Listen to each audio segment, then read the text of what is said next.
Simpana etni rationariv sijaka.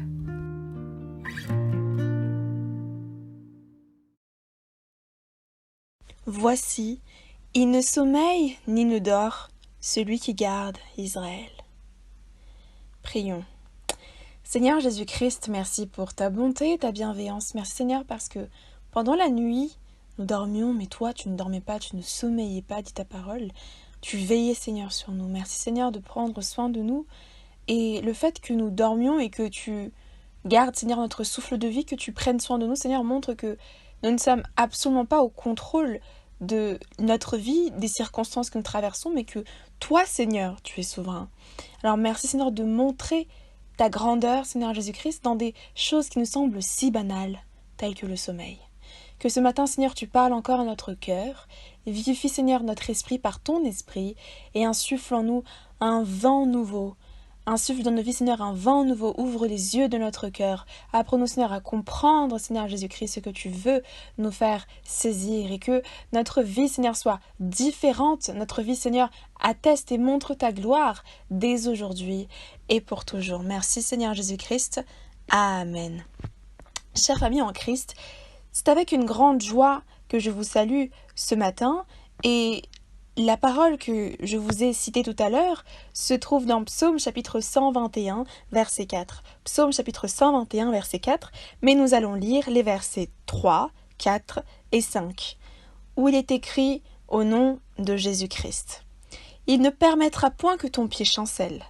Celui qui te garde ne sommeillera point. Voici, il ne sommeille ni ne dort, celui qui garde Israël. L'Éternel est celui qui te garde. L'Éternel est ton ombre à ta main droite. Amen. Ici, le Seigneur nous explique et nous montre que il ne dort pas, il ne sommeille pas, il ne chôme pas. Il prend soin de nous, il nous garde et il fait en sorte que notre pied ne chancelle point. Et même si notre pied chancelle, car Dieu peut le permettre, Dieu continue d'agir. Cela montre, ces 3 versets, que Dieu ne cesse jamais de travailler. Dieu n'arrête jamais d'agir. Et nous arrivons donc à ce postulat certain et évident que nous oublions si souvent, qui est que Dieu est toujours en train de faire 10 milliards de choses dans notre vie. Et ce, même si nous ne sommes même pas conscients. Davantage, Dieu est toujours en train de faire 10 millions, 10 milliards de choses dans notre vie, dans ta vie, dans ma vie. Et certainement, nous ne sommes au courant ou conscients que de 3 d'entre eux. Non seulement donc, nous ne voyons qu'une petite fraction de ce que Dieu fait dans notre vie, mais même, nous ne voyons que ce que nous pouvons comprendre et saisir. Voici quelques éléments, épisodes historiques dont parle la parole de Dieu qui nous permettent de comprendre et de saisir que Dieu est toujours en train d'agir dans notre vie et ce, même si nous ne sommes pas conscients.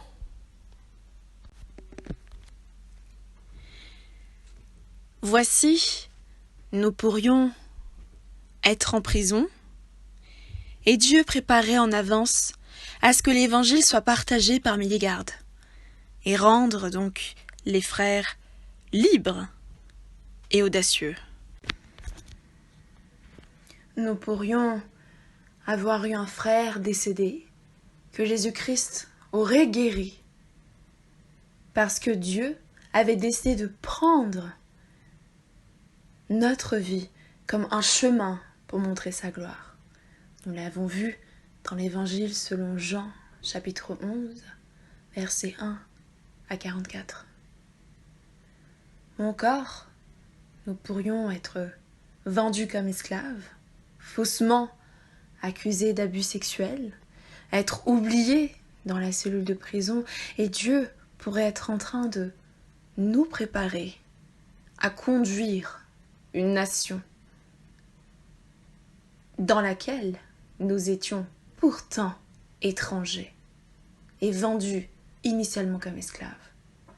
Vous avez reconnu l'histoire de Joseph dans Genèse, chapitre 37, à Genèse, chapitre 50. Nous pourrions traverser la famine et être conduits loin de notre patrie, loin du lieu où nous avions l'habitude de vivre, où nous avions cet établissement, cette vie beaucoup plus confortable, mais qui du jour au lendemain a été comme balayée. Nous pourrions perdre dans cette situation notre mari, notre femme, nos fils, nos filles, et être dans la désolation. Et ne resterait dans notre vie qu'une seule belle fille étrangère.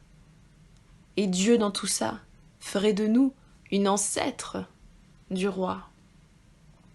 Ici, vous reconnaîtrez l'histoire dans l'Ancien Testament, dans le livre de Ruth, chapitre 1 à chapitre 4.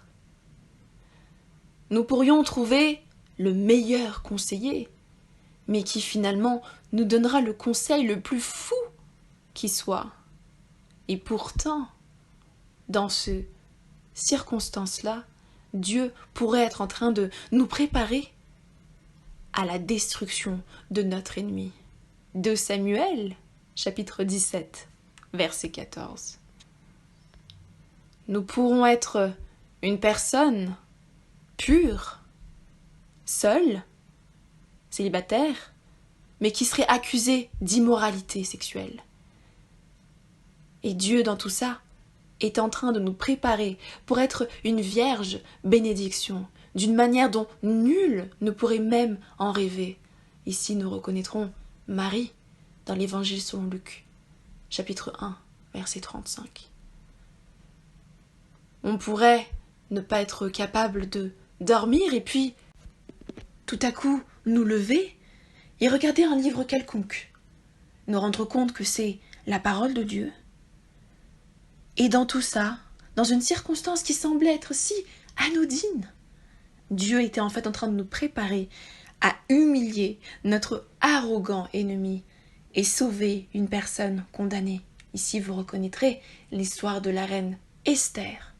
Esther, chapitre 6, versets 1 à 13.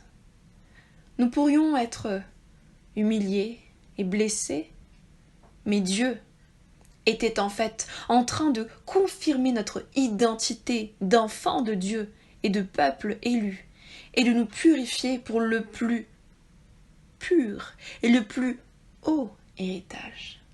Ici, vous reconnaîtrez l'histoire des Hébreux, des enfants d'Israël, dans la lettre aux Hébreux qui leur est adressée, chapitre 12, versets 5 à 11. Ainsi donc, chère famille en Christ, peu importe ce à quoi nous faisons face aujourd'hui, peu importe ce à quoi tu fais face, peu importe ce à quoi je fais face, Dieu fera toujours 10 000 ou 10 milliards ou 10 millions de choses dans notre vie que nous ne pouvons ni voir ni prévoir. Dieu nous appelle simplement à croire en lui, à l'aimer et le servir de tout notre cœur.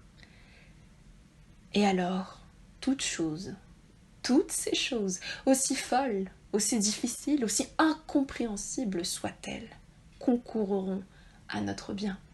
En effet, la parole de Dieu dit que toute chose concourt au bien de ceux qui aiment Dieu et ceux qui sont appelés à son dessein, ou ceux qui poursuivent son objectif, son plan, disent d'autres traductions.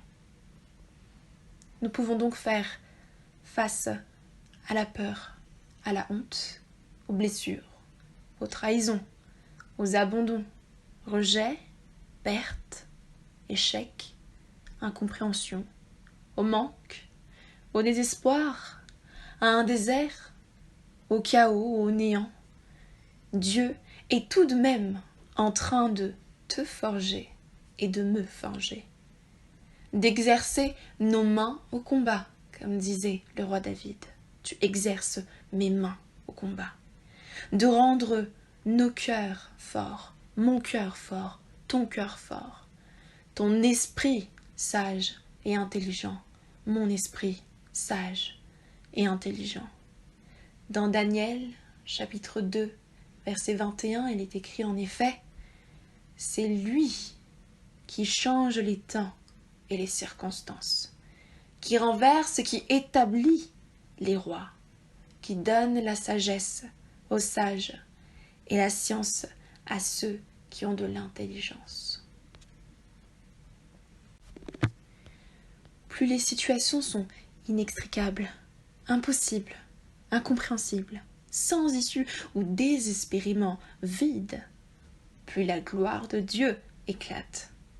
Ainsi, je crois profondément, chers amis en Christ, que ce message nous parle à chacun d'entre nous. Et ce que je veux dire, c'est que ce que nous vivons maintenant a un sens. Les circonstances, c'est Dieu qui les établit. Alors laissons Dieu disposer notre cœur. Et attendons-nous au plus extraordinaire, car tel est le Dieu que nous servons jusqu'à la dernière seconde. Il peut le faire et il le fera. Crois seulement et tu verras la gloire de Dieu sur la terre des vivants. Prends courage, tiens-toi prêt et que ton cœur se réjouisse. Il a déjà commencé son œuvre et il la terminera parfaitement, tout ce qu'il a prévu. Au moment opportun, il hâtera le plein accomplissement de ses promesses. En effet, chère famille en Christ, Dieu est toujours en train de préparer 10 000 choses, 10 millions de choses, 10 milliards de choses dans notre vie. Et ce, même si nous ne le voyons pas venir exactement comme toutes ces histoires que nous avons entendues. Mais si nous sommes seulement prêts et accrochés à Dieu, tout comme le cas de Joseph, de Daniel et de toutes ces personnes qui ont été fidèles jusqu'au bout, alors nous aurions une pleine confiance en Dieu et aucun doute que, même si la situation semble impossible, nous avons le Dieu de toutes les impossibilités. Prions. Seigneur Jésus-Christ, qu'aurions-nous fait si nous étions à la place de toutes ces personnes? Est-ce que nous aurions cru? Est-ce que nous aurions eu cette pleine assurance que, en toutes choses, finalement, les choses concourront à notre bien parce que nous te servons et que nous t'aimons? Si nous avons un doute, Seigneur, souvent c'est parce que nous ne sommes pas suffisamment près de ton cœur. Nous ne sommes pas à ton écoute ou encore, Seigneur, nos péchés nous empêchent d'avoir accès finalement à ce plein accomplissement. Mais je crois, Seigneur Jésus-Christ, que tu es celui qui fait pleuvoir sur les justes et sur les injustes et que tu es encore plein de bonté, Seigneur, à notre égard. Alors si aujourd'hui, Seigneur, nous sommes égarés, tiens-nous par la main, Seigneur Jésus-Christ, et ramène-nous sur le droit chemin. Si aujourd'hui, Seigneur, nous sommes pleins de doutes, Seigneur Jésus-Christ, remplis-nous d'une pleine assurance. Si aujourd'hui, Seigneur, nous sommes pleins de questionnements, où nous ne savons plus regarder, plus quoi voir, plus quoi faire confiance, Seigneur, assois dans notre cœur, Seigneur, cette confiance, cette foi en toi. Seigneur Jésus-Christ, notre foi est si petite, mais toi, tu es si grand, Seigneur. Alors je crois que ta grandeur, tu vas nous la donner, nous la transvaser, nous la transmettre pour que nous puissions, Seigneur, dire et proclamer comme tu l'as déclaré dans ta parole, celui qui est en vous est plus grand que celui qui est dans le monde. Pourtant, Seigneur, nos ennemis semblent être plus forts que nous. Combien de fois est-ce que nous avons chancelé, Seigneur, nous sommes tombés? Combien de fois, Seigneur, nous avons laissé et délaissé notre foi? Combien de fois, Seigneur, où nous n'étions que vides, des coquilles vides, qui n'avaient plus de foi? Seigneur Jésus-Christ, nous nous repentons aujourd'hui et nous te demandons, Seigneur, de remplir de ta foi. Parce que ta parole dit que la foi vient de Dieu. Que nous soyons, Seigneur, remplis de persévérance, de courage, de force, de toute cette beauté, Seigneur Jésus-Christ, qu'il y a dans la foi, dans l'amour, Seigneur Jésus-Christ, dans la joie et la justice. Que nous soyons, Seigneur, des exemples pour cette génération et pour les générations futures, tout comme ces personnes dont la parole parle. Avoir cette audace de Daniel, avoir cette force, cette vigueur qu'avait Paul, avoir cette constance qu'avait Pierre, avoir cet amour ardent comme Jean l'avait, avoir cette pureté comme Marie, avoir, Seigneur Jésus-Christ, ce cœur, comme Joseph, qui a su pardonner. Et finalement aussi cette grandeur en lui, parce que il a été rempli de sagesse et est resté auprès de ton cœur. Et au-delà de tout ça, il a réalisé, Seigneur, et vécu le plan que tu as pris pour lui de devenir ministre d'Égypte, lui qui était esclave. Nous voulons, Seigneur Jésus-Christ, vivre tout ton plan, dans toutes ses facettes, dans tous ses aspects, et ne lâcher aucune miette, Seigneur, de toutes les bénédictions que tu as pour nous. Seigneur Jésus-Christ, merci d'avoir touché notre cœur et nous croyons, Seigneur, que dès aujourd'hui, nous allons ouvrir davantage les yeux et te faire confiance. Merci, Seigneur Jésus-Christ. Toute la gloire, tout l'honneur te reviennent intégralement. Amen. Rendons-nous compte, chers amis en Christ. Dieu agit dans notre vie pourvu que nous le remarquions et que nous lui en